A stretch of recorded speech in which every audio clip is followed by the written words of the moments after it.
Hello, എല്ലാവർക്കും നമസ്കാരം. എനിക്കിന്ന് വളരെ ഇമ്പോർട്ടൻ്റ് ആയിട്ടുള്ളൊരു കാര്യം നിങ്ങളുമായിട്ട് ഷെയർ ചെയ്യാനുണ്ട്. അത് വളരെ സെൻസിറ്റീവാണ്. എന്നാൽ നമ്മുടെ ലൈഫിൽ വളരെ ഈസി ആയിട്ട് നമുക്ക് എക്സിക്യൂട്ട് ചെയ്യാനും പറ്റുന്ന ഒരു കാര്യമാണ്. അത് മറ്റൊന്നുമല്ല, how to acknowledge someone who is talking to you, അല്ലെങ്കിൽ how to acknowledge someone who is very close to you എന്നുള്ളതാണ്. അതിപ്പോൾ നമ്മൾ ത്രൂ ലെറ്റേഴ്സ് ആവാം, നമ്മുടെ കൂടെ ഇരുന്ന് സംസാരിക്കുമ്പോൾ അതിന് തിരിച്ച് നമ്മളൊരു റിപ്ലൈ കൊടുക്കുന്നതാവാം, അല്ലെങ്കിൽ ടെക്സ്ച്വൽ മെസ്സേജസ് ആവാം. സോ ഈ അക്നോളജ്മെൻറ്റ്സ് എന്ന് പറയുമ്പോൾ അവിടെ വരുന്നതെല്ലാം നമുക്കൊരു എക്സ്പെക്റ്റേഷനാണ്. മനുഷ്യരാകുമ്പോൾ എല്ലാ കാര്യങ്ങൾക്കും നമുക്കൊരു എക്സ്പെക്റ്റേഷൻ ഉണ്ടാവും, അല്ലേ? നമ്മൾ എത്ര വലിയ ആളാണെങ്കിലും, നമ്മൾ എത്ര ശാസ്ത്രജ്ഞനാണെന്ന് പറഞ്ഞാലും മനുഷ്യരാണോ, ചെറിയൊരു എക്സ്പെക്റ്റേഷൻ നമുക്കുണ്ടാവും.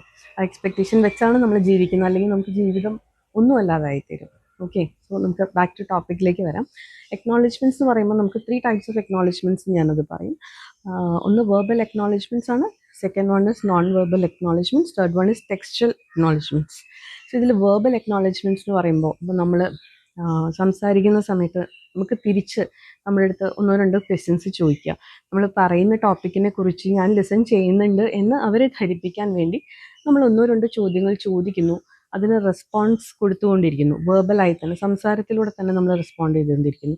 പറയുന്ന ആൾക്ക് അത് കേൾക്കുമ്പോൾ കിട്ടുന്ന ഒരു satisfaction that is very huge. So അതാണ് വെർബൽ അക്നോളജ്മെൻറ്റ്. ഇനി നോൺ വെർബൽ അക്നോളജ്മെൻ്റ് ഉണ്ട്.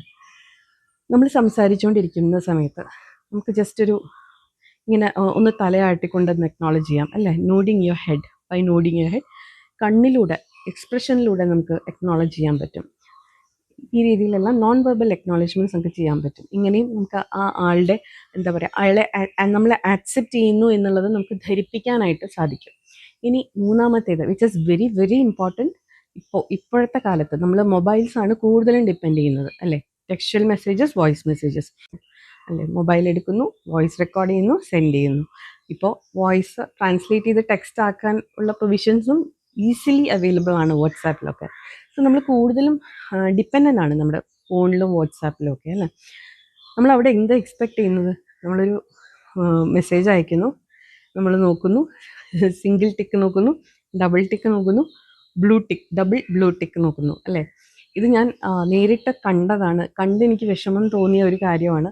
അതുപോലെ തന്നെ എനിക്കും പലപ്പോഴും ഫീൽ ചെയ്തിട്ടുള്ളൊരു കാര്യം കൂടിയാണ്. Okay, single tick is okay, double tick is also okay. നമ്മുടെ മെസ്സേജ് അവിടെ ഡെലിവർ ആയിട്ടുണ്ട് എന്നുള്ളത് നമുക്ക് ബോധ്യമായി. അത് കഴിഞ്ഞിട്ടുള്ളൊരു എക്സ്പെക്റ്റേഷൻ ഉണ്ടല്ലോ, ബ്ലൂ ടിക്ക് വരാൻ വേണ്ടിയിട്ടുള്ള എക്സ്പെക്റ്റേഷൻ. സെൻസിറ്റീവ് മെസ്സേജസിനെ സംബന്ധിച്ചിടത്തോളം ആ ഡബിൾ ബ്ലൂ ടിക്ക് എന്ന് പറയുന്നത് വളരെ ഇമ്പോർട്ടൻ്റ് ആണ്.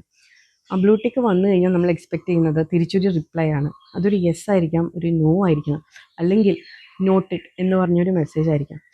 ഒരാൾക്കൊരു മെസ്സേജ് വായിക്കാം എന്നുണ്ടെങ്കിൽ, അല്ലേ, അതിന് എന്തെങ്കിലും ഒരു അക്നോളജ്മെൻറ്റ് യെസ് ആയിട്ടോ നോ ആയിട്ടോ അല്ലെങ്കിൽ ഒരു വോയിസ് മെസ്സേജ് ആയിട്ടോ ഇടാൻ എത്ര സമയം വേണം? നമ്മുടെ നാട്ടിലെ ഒരുപാട് അമ്മമാരും ഒരുപാട് അച്ഛന്മാരും പ്രായമായവരും അതുപോലെ ലോൺലിനെസ് അനുഭവിക്കുന്നവരും ഒക്കെ ഒരുപാടുണ്ട്. അങ്ങനെയുള്ളവരായിരിക്കും കൂടുതലും മെസ്സേജിനെ ഡിപ്പെൻഡ് ചെയ്യുന്നത്, ഈ മൊബൈൽസിനെ ഡിപ്പെൻഡ് ചെയ്യുന്നതും, വാട്സപ്പ് മെസ്സേജസ് കണ്ടിന്യൂസ് ആയിട്ട് അയക്കുന്നവരും ഒക്കെ. എപ്പോഴും ഫോൺ ചെയ്ത് ശല്യപ്പെടുത്താൻ ആർക്കും താല്പര്യം ഉണ്ടാവില്ല. അപ്പോൾ ശ്രദ്ധിക്കേണ്ട ഒരു കാര്യം, ഇനി നിങ്ങളത് ചെയ്യുന്നില്ലെങ്കിൽ ഈ മെസ്സേജിന് എപ്പോഴും ഒന്ന് റിപ്ലൈ അയക്കാൻ ശ്രമിക്കണം. എസ്പെഷ്യലി നിങ്ങൾക്കത് വായിക്കാമെന്നുണ്ടെങ്കിൽ ഒരു എത്ര മിനിറ്റ് എടുക്കും? Less than a minute to acknowledge, അല്ലേ? സോ ഈ ഒരു കാര്യം എല്ലാവരുമായിട്ട് ഷെയർ ചെയ്യാൻ വേണ്ടിയിട്ടാണ് ഇന്ന് ഞാൻ വന്നത്. Thank you so much for listening.